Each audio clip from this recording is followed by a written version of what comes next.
Hello, everyone. I am Rena Vacone, and I am the host of your Power Move by Passion Fit podcast. And I'm so excited to be bringing you another episode. I have an amazing guest. I had the honor to be on her podcast recently. Her name is Erin Coupe, and she is the founder and CEO of Authentically EC, which is a company that really focuses on working with leaders and professionals and helping them with their performance and their human soft skills as well. She is a powerhouse. She spent 17 plus years on Wall Street working for Goldman Sachs, CBRE, and other brand name companies. And she has taken her skills from her own experiences and is now helping other executives transform their personal and professional lives. So everyone, please give a warm welcome to Erin Coupe. Erin, nice to have you today. Oh, thank you, Rena. It's so great to be here. Oh, well, I'm really excited to dive into our conversation today. And I would love for you to share with our viewers and our listeners a little bit about your background and kind of what brought you to where you are now. Yes. Well, I would be remiss if I didn't start at the sort of early years. I grew up as a child underneath the poverty line with a father who was terminally ill most of my life. So what that really taught me was that I could persevere through anything and create my own life. And that's exactly what I did. Put myself through college, first in my family to earn a 4-year degree, out of everybody in my family, aunts, uncles, you name it. And then I always had this yearning desire to move to New York City. I grew up in the Midwest, and, seeing the Statue of Liberty on TV was just something that I was always enamored by. And what she stood for was just something so beautiful to me. So I moved to New York and didn't know a single soul, had my first job at Reuters. And a couple years in, I was about 24 years old. I was recruited by Goldman, and I spent many years at Goldman in various roles in pretty hardcore finance positions. And what I realized is that, the prestige and I would say, accolades that come along with working for a investment bank like that were something that I didn't realize that I would forego my well-being in order to, attain or to achieve. And that's exactly what happened. I had so many reactions, physically and physiologically to the stress and the anxiousness that I was perpetuating on my own, but dealing with in the environments that I was in. And fast forward, I got myself out of finance and moved into a different part of the corporate world and was no longer dealing with those physiological issues. My health was very good. But what happened is that I realized I'm not living a life that is fulfilling. I'm living according to a societal driven lifestyle that I was basically told by, society and structures and systems that this means success. Like if you do these things and if you check these boxes, you have all of this stuff, then that means you have made it. And it just was not at all authentic to me and didn't feel good. I didn't feel good in my own skin, essentially. So I stepped into a path of personal transformation and growth where I said, I've got to do some work on myself, because if on paper everything is good, why doesn't it feel good? Why doesn't it feel great to be me if I've done everything I'm supposed to? And that inner work is a big part of my journey and my story. I know we'll get into a little bit more in our conversation, but it really was opening my eyes to how I was living and treating myself and treating my life. That was a major, major mark of pivot for me. Wow, what an incredible story. Even from your beginnings, with your father being terminally ill and living below the poverty line. I mean, you went through some really big challenges at a very young age. And to be able to then recognize when you're in another challenging situation in your adult life, I think it really takes a lot of courage to walk away from that. I can completely, empathize with you, and I, your story resonates with me, as we've talked about in the past, about having left corporate America and Silicon Valley and tech, also because of the issues that it caused for my well-being and the burnout. So I can understand that. I think a lot of women and just people in general go through it. But I think to be able to recognize it and also know that you need to focus on yourself before you can help others, I think is huge. And I think this, I wanted you to share a little bit more about, the challenges that you faced. I mean, this is a big one. There's several big ones that you just mentioned, but, what were some of the steps that you took to really come out of that? Yeah. One of the things that I I noticed in myself was there was this level of resentment that I carried that would show up in places that it didn't really fit. And didn't understand why when I was in it, because, everything in hindsight always looks different.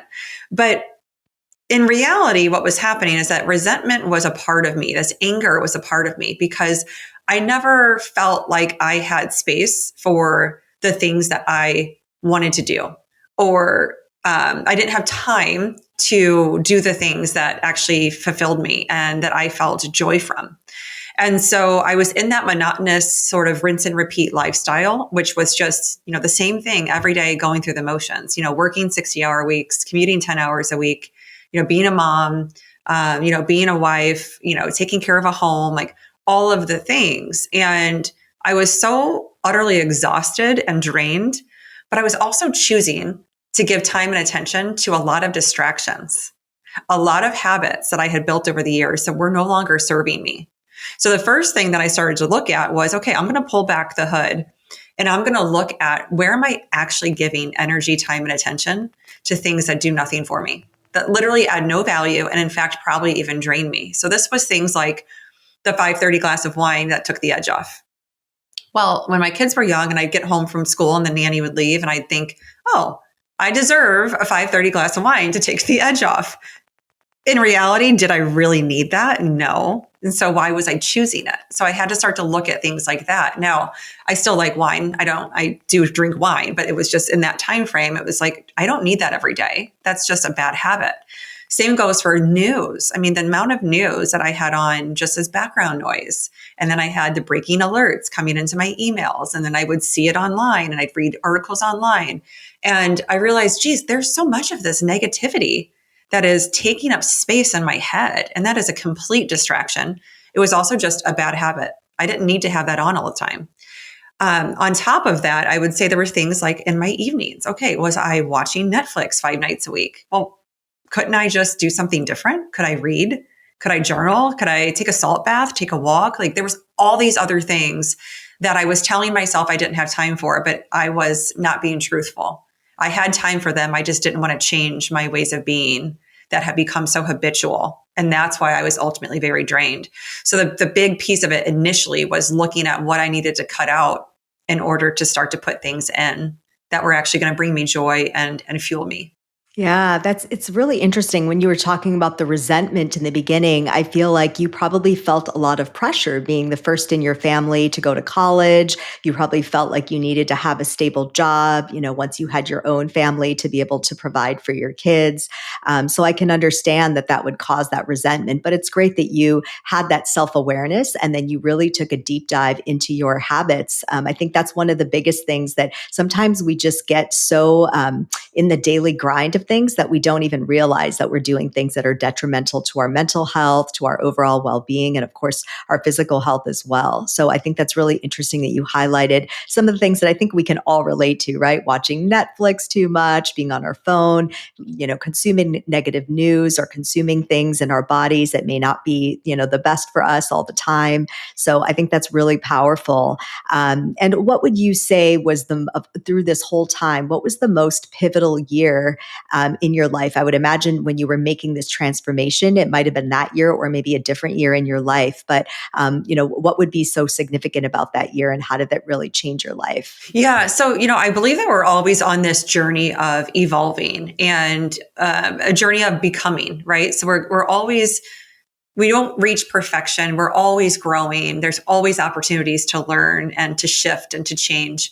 And the year for me that was probably the most pivotal because it's the year that I chose to really be intentional about this inner work was about the fall of 2017 until all through 2018, actually. And those were the times that I was the most intentional and the most, I would say, honed in on these practices of self-awareness and creating new rituals in my life that were really fueling me and doing something to add value to my life. And it's all started with a question. I asked myself, what is the meaning of all of this? Like, why do we do this to ourselves? And that is where I was like, geez, okay, now when I ask myself that question, like, how does that feel in my body? And like, even for your listeners, like when I say that, like, why do we do this to ourselves? And it's like, well, do what? Like, this is just what we do in life. Like, we just grind it out and then we make it to 65 and then we retire and we don't have to work. And then that's living life. And I called BS on it in 2017. When I started asking those questions, they were very deep. They were almost existential. And I called BS on the fact that we fall into this trap of believing that we're just meant to grind it out and then retire and then live life. Because, my own father died at 58. His quality of life after 45 was awful. And so who are we to say that we get that time? Who are we to actually have to believe that? And so why can't we live now? Living is not working. And when I realized that, oh my gosh, like my job is important. I'm important. I bring so much value to the people I serve. And even when I was in corporate, when I'm working on myself, I was shedding old parts of myself. I was shedding these old identities where I was no longer just, oh, I'm a vice president at a Fortune 140 company. I was Erin Coupe, and these are things I'm interested in, and this is what excites me. And I was sharing myself more authentically and vulnerably because I realized that connection's everything. Like relationships are everything. Like we're social creatures. Like this is what life is about. And if I am going to grow into a better version of me, I need to show up as me, not as just the person wearing the colored shirt who's going to do your real estate transactions. It was a very, very big year of that shedding old identities, releasing limiting beliefs, and really shifting my mindset to believing in myself again and believing that anything is possible for me. And then I just needed to get out of my own way. Yeah. I mean, I think you really also were challenging societal norms, as you mentioned, of, you work, you do the corporate career, you stay with a company for 30 years, you retire. All those things are, in some ways outdated in our modern world. I think, especially after COVID, when people have been really trying to figure out, why am I here? And that was what I wanted to ask you in terms of your purpose and your why. You alluded to some of it, but today in your work, what drives you to do the work that you do and serve the people that you serve? Yes. Well, I've had this company now it'll be almost 6 years, which is astounding. I can't even believe it sometimes. I sometimes feel like the pandemic years were, just 1 year and it was actually like 2.5. But, a big part of what it is I'm now doing, first of all, it's my passion. What happened is when I was doing a lot of that inner work on myself and I was literally transforming from the inside out, of course, not overnight. This was over periods of time. And I think it's still happening, right? And it does for all of us. But what happened is that the first year and a half felt so profound because I really did become a different version of me. And in releasing a lot of that stuff that I just talked about, that was weighing me down and, and removing some of those habits that were exhausting me and draining me, I was not only more energized, but I was more connected. I was more connected to nature, to my family, to my job, to my clients. And I just felt like I was more alive, like I had more vitality to me. And along with sharing myself authentically came talking a lot about the work I had been doing on myself. And that was hard at first. It wasn't an easy thing to do. People weren't talking about this stuff in 2018. Like this was not mainstream at all to talk about self-awareness and inner work and meditation and, barely journaling. We didn't talk about that. But I started to talk about it intentionally because it was really, really important to me. And so if I'm going to give people parts of myself and let them know the real me, this is a big part of my life. I carved out all kinds of time and space for it. So I needed to talk about it. And as I was talking about it, I started to be asked to deliver speaking engagements on these topics. Oh, can you come to our town hall and talk about what it means to be emotionally mature? Oh, can you do a workshop with our leadership team and talk to us about how we build self-awareness and how we be more authentic and how we lead ourselves well so we can lead others well? So the universe was giving me signs every time I said yes. And I said yes because it lit my soul on fire to do it. I was so lit up every time I got asked. And then, of course, every time I did that work. And that is where I set out to start the company and say to myself, you know what? If this is what I'm being called to do, because it was my own lived experience and I lived through it, then this is where I need to put my time and energy and really focus. So I didn't leave corporate because of the burnout. I left corporate because I needed to do this on a bigger scale. I can't just do this at one company. I need to give more people the opportunities to grow in the ways that I know are possible. Right. So Mhm. that was my journey to launching the company.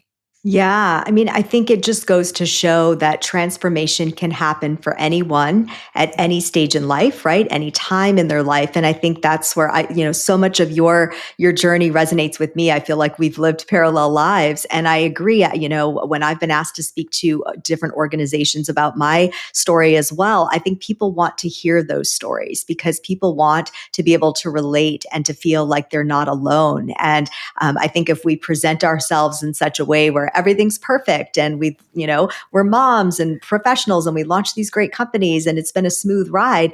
No, it hasn't, right? We both know that it can be bumpy. It can be really hard. Some of the hardest, most challenging times in your personal and professional life. But I think if you have that passion, as you mentioned that you have, it will push you through. And when you do come out on the other side and you can tell people about it and share your story, I think so many people can see themselves through you, and that's what's going to encourage them to want to make those changes in their lives as well. So I love your purpose. The work that you're doing is so needed and so powerful. And I think more and more people can learn from your experiences.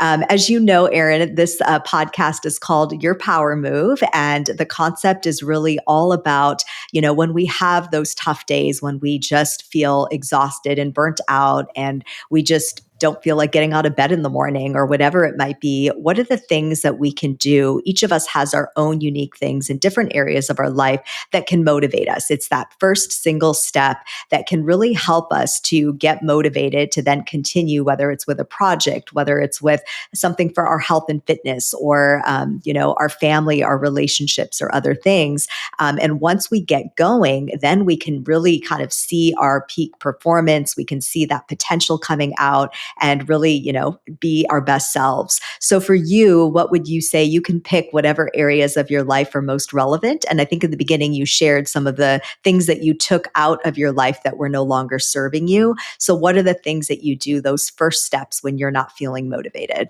Yeah. So for me, it's all about rituals. And I talk a lot about rituals. I've written a book about rituals. Rituals are energizing, they're uplifting, they're connecting. They are the activities that we choose with ourselves or with our loved ones or even our colleagues that really are purposeful and intentional. And so if you think about something like a routine, that's the opposite. Routines over time become really numbing. They become very draining because why? We do them to check them off our list, right? What's energizing about that? Oh, I got it done. Okay, moving on to the next. Like we're just not present with routines. So rituals are my key to every single day. Where am I putting a ritual in my life in a place that I know I'm going to need it that day? My mornings are always a ritual. And that's like, I say I've ritualized my mornings. I've been doing that for years. So each day looks different, but they always include a few certain activities that are one-to-one with me. It's my time to really connect to myself. And I like to do this before anyone else in my house is awake. So for me, it's a meditation, and that could be 5 minutes to 20 minutes. It's just kind of depends on where I am mentally, what's coming through, what I'm feeling in my body, how relaxed I am, that kind of thing. Journaling, I do almost every other day. So I like to jot down just what are my feelings? What are my thoughts? What's actually moving through me? So I don't get too into, I got to fill out the question prompt or anything like that. Just kind of mind dumping, right? And then I love to read, and I've been an avid reader for many, many years. And so I will read sometimes a chapter, sometimes 10 chapters. It just depends.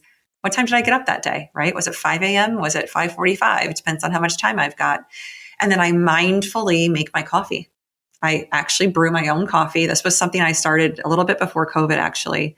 I used to be the person that was on the fly, stopping at the coffee shop, scrolling through emails, listening to news and in my earphones, and then just chugging my coffee down.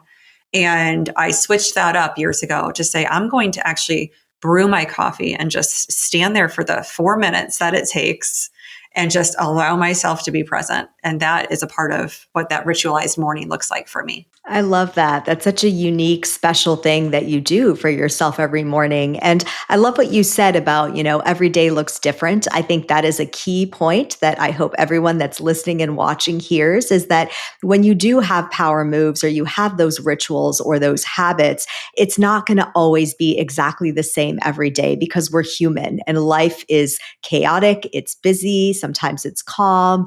You just never know what's going to come your way. So I think by being flexible and recognizing the imperfection, the beauty of that imperfection in day to day life, and picking and choosing what are those things, those power moves that are going to motivate you for that day. As you mentioned, sometimes your motivations, it could be 5 minutes, it could be 20 minutes. Your kids wake up at different times, you wake up at different times, depending on what's happening in your life. And I think that that is the key, is to just recognize that you have to kind of be in the moment and ask yourself, what is it that I need right now to feel better, to feel like I can actually take some actions and move forward with my day? Because, yeah, every day is different and it's not easy. And I think the less we feel like it has to be rigid and so specific all the time, the more we can free ourselves to figure out what's going to help motivate us in that moment. So I love that. And I think those are really great between the journaling, the meditation, the coffee. Those are really great power moves to have. So that's fantastic. Thank Um, you. yeah. So, what would you say a decade from now? I know you had your big transformation in 2017, 2018. We're now in the back half of 2025, which is crazy. So, if we fast forward to 2035, where do you see yourself? Oh, this is an interesting question. I've never been a 5-year plan kind of person. So a 10-year is certainly not up my alley. But it's a good challenge. And I would say I'm more of a manifester in the sense that, I like to hold visions when I meditate, visions of the future me. And so I'm always kind of using my imagination in that way where I'm picturing what is possible. And sometimes it's about specific things. I used to picture myself on the news, and then last year I was on the news 3 times. And so it works. It just, I have no control over how fast it works, but it eventually works. So I see that I am certainly going to be building out, some really incredible retreats and cohort programs. I already run a virtual cohort, but I have a lot of requests for doing things that are in person, but also longer. So rather than a 5-week virtual cohort, like a year-long container, where people can really, really work on themselves and really grow personally and professionally. So I think that that's a big part of the next, I'd say, 5 years. And I'm in no rush, but I know that that's something that I'm calling in and will be working towards. And then actually, my husband joined my business last year. And I mean, we've been together for 18 years and he's truly my soulmate. I've always called him a heart-centered man.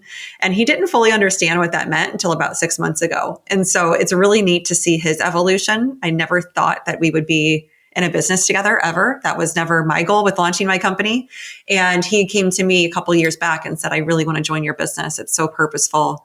I want to do work like this in the world that really matters. And so it's been a really interesting journey. The first few months were not easy, but we worked out some of those kinks and it's been a lot of fun since then. And, I would say that we'll be doing some things together actually with couples as well. I see that as a part of, call it the next, 5 to 10 years. And so what it looks like, I don't know for sure, but it is something I'm going to start to manifest.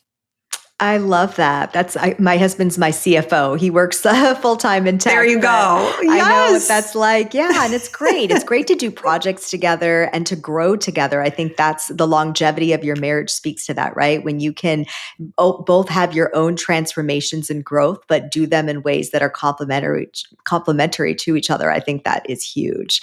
Yes. And would you say, do you have a preference for working one on one with individual clients or organizations, or a little bit of both?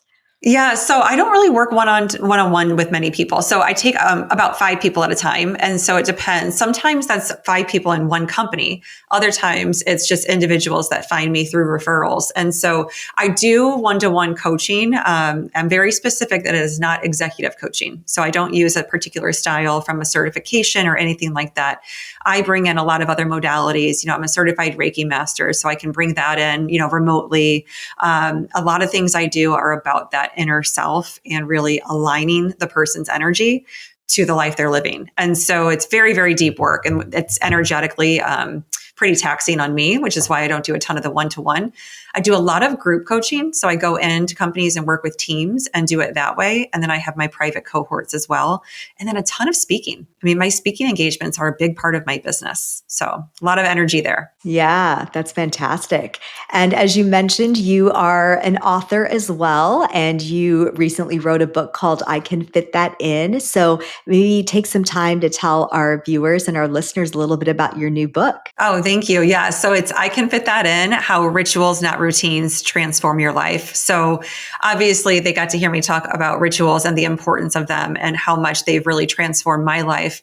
I Can Fit That In is not just a phrase. It is literally a mindset shift. And when I was in that resentful phase of my life, when I was, burning the candle at both ends and never felt like I had any time or space for myself, let alone for the things that I actually wanted to put into my life, I remember saying a lot, I can't do it. I can't do that. I can't do this. I have no time for this. I have no time for you. And I was always a little bit like angry about it. And it was not overnight, but this shift, this way of being that I started to embody, which was I can fit that in because it matters to me. When I started to do that, it was amazing where my life would just start to rearrange itself and certain things would fall away. Other things I was intentionally removing. And all of a sudden, there's a perfect space, almost like a shelf, where I could put in the thing that I really wanted to.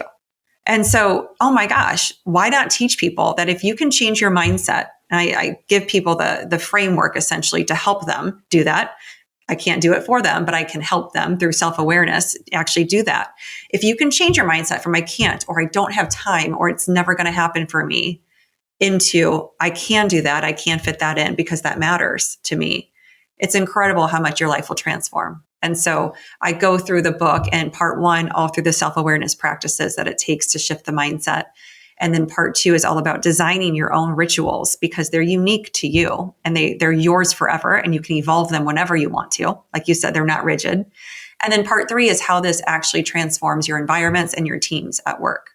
Wow. I really like the concept of when you say I can fit that in, you are still prioritizing the things that matter to you and that you want to do. Because in so many self-development books, you hear people saying, learn the art of saying no, right? Say no, don't say yes to everything. Don't try to fit everything in. But I think your message is unique and special because it's not saying do everything. It's saying, the things that you really want to focus on in your life, you can fit those things in. And I think that prioritization is really key. And I'm sure this book is going to help so many people. I'm excited to get my copy and to check it out. Where can people find the book?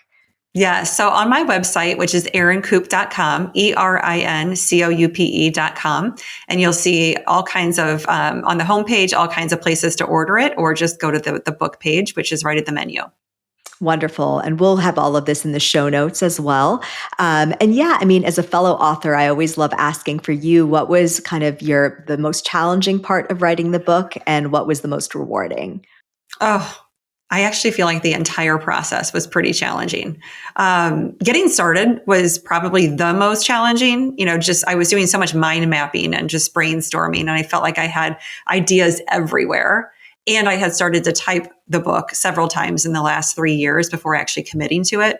So I needed to get like all those Google Docs and all the materials together of what ideas I actually had. So getting started was definitely a challenge. I'd say the most rewarding has been getting to this point now where I've launched my pre-orders on my website.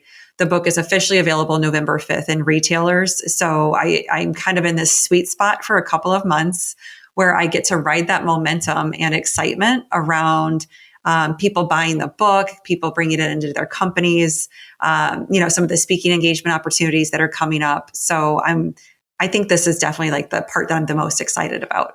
Yeah, definitely. I would agree. I think the writing part is obviously the most challenging, especially on those days when you have writer's block, right? And you're lacking creativity and you're trying to pull together your research and thinking about, okay, is this going to resonate with my audience in the way that I'm writing it, or do I need to shift or change? But I know in my experience as well, it was getting to, okay, but once I get through this, to get to know how this is going to impact people's lives, and yeah, to get to kind of, you and I are business people. So to figure out the channels of distribution and how I'm going to promote it and market it, I think that can be very exciting as well, for authors if you like that side of being an author. So I think that's great. And again, I think so many people are going to just connect to this book. I think the message is really powerful. Thank So you. as an author and an entrepreneur, a wife and mom, what is a fun fact about you that not everybody knows that you'd like to share with us? I will say that, I mean, this is so funny. I was voted most likely to be a DJ in high school Oh, because, wow. yeah. And obviously dating myself, but, this is back when I used to carry CD cases that held, like 500 CDs to every party, because I just loved finding whatever stereo system was in the house where the party was and actually putting the music in and getting everyone, kind of jazzed up. I love music and I love to dance. Mhm. It's something that literally moves my soul. So you will find me in my kitchen. I know this is where I am in life. There's no more nightclubs and there's no more parties in high school. So I go into my kitchen and blare my music, and I will cook, and I will just, have dance parties with my kids. And it's just, that's how I stir my soul and keep my creativity alive. I love it. I'm like you. I love music and love to dance. And I honestly think music is another power move for people, right? Having that power playlist, those songs that really fire you up, light you up, even bring back memories, right, of a time in your life. I know my older son's getting ready to go to college in a couple weeks. And so we've been talking a lot about freshman year and that college experience. And I'll literally play songs for him, and I'll tell him, this just takes me back to a very, like, studying in the library or being out with my friends, or, this place on campus. And, music can transform you back in time. It can have you enjoy the present moment. It can take you into the future. It's so powerful. And when you have movement along with that music, I think it's so powerful. So I love that. That's pretty cool that you were most likely to be a DJ. That's very fun. And so, in terms of a key takeaway for our audience today, if you had to share one thing that you'd want them to remember from your experiences, from your work, from your mottos in life, what would that be? I would say the one thing is that I want them to remember that they have choice. And because they have choice, they can be intentional. You can be intentional with what you put into your life, what you take out of your life. Yeah, that's huge. That choice is, yeah, we're not always victims of our circumstances or, situations in life. We always have a choice as to how we handle it, how we view it, what our mindset is, and how we come out of it. So I completely agree with you. I think that's really a strong message to leave with everyone. And is in terms of where people can find you, you mentioned your website and where people can find you on the book. Are there any other places where people can connect with you to learn more? Yes, on LinkedIn. So you can look up Erin Coupe on LinkedIn. I'm pretty active there and always have been. And then I'm also on Instagram at Authentically EC. I love it. And is there anything else you'd like to share with our listeners and viewers today, Erin? I think we covered so much. This has been a lot of fun. And, I just want people to remember that, yeah, I mean, life doesn't have to be this grinded out scenario. Work is a big part of us. But, if you're in a toxic culture, maybe that's not the right place. But your work can be very fulfilling. It's not about not working. It's not about, waiting for some time in the future to be fulfilled. It's about making the choices right now to put into your life what you actually want to. And you have to, you've got to get real with yourself in order to do that and to transform from the inside out. You don't get there by accident. So, make it on purpose and be intentional. Yeah, that's so true. I feel like we're living longer, right? Hopefully, if we're also lucky. And so people are also working longer, and your career should be a form of fulfillment. It doesn't have to be this thing that you're just grinding out and that you resent and that makes you just feel bitter and angry. I think, to your point, if you can find work that really fulfills you and lights up your soul, I mean, that's just a whole different level of professional fulfillment that you can have. And obviously, it's going to look different for everybody. We're not saying to just quit your job and go start your own business like we did. But I think, there are lots of different options and you can seek it out even if you're working for somebody else. It's just a matter of being intentional. And as you mentioned earlier, making those choices that are going to serve you well. So I think that's so powerful. I just want to thank you again, Erin. I'm so happy that we have connected, and it's been such an honor to have you as a guest on the podcast today. I hope everybody listening in will go buy her book, I Can Fit That In, and check her out. She's got such great work and so many great things to share with clients. So feel free to check it out and feel free to rate and review and provide your feedback on this podcast. As mentioned, I'm always trying to make it better and better to serve your needs. So I will be back with another episode soon. But thank you all for tuning in and take care.